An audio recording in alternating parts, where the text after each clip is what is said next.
Hi everyone, in front of me I've got Samsung Galaxy S22 Ultra, and let me share with you how to change the ringtone on this device. So first of all, we have to enter the settings, and now let's find the sounds and vibration. Let's tap on it.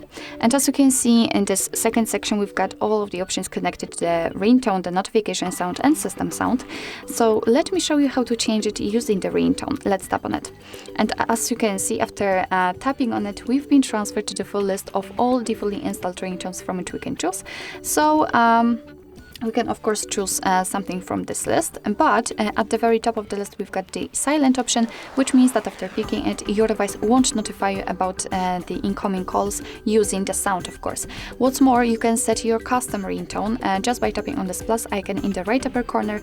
You will be transferred to your own files, so if you will have some, for example, downloaded, they will appear right here and you will be able to pick them and set them as a ringtone.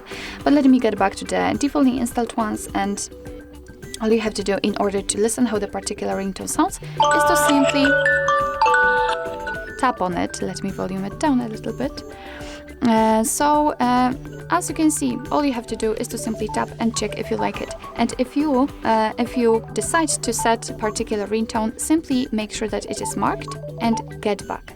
And as you can see right here, it is notified that you've changed the ringtone, and from now on your device will use it in order to notify you about the incoming call. And of course it will work the same with the notifications and the system sound also. So actually this is it. This is how to change the ringtone in your Samsung Galaxy S22 Ultra. Thank you so much for watching. I hope that this video was helpful, and if it was, please hit the subscribe button and leave the thumbs up.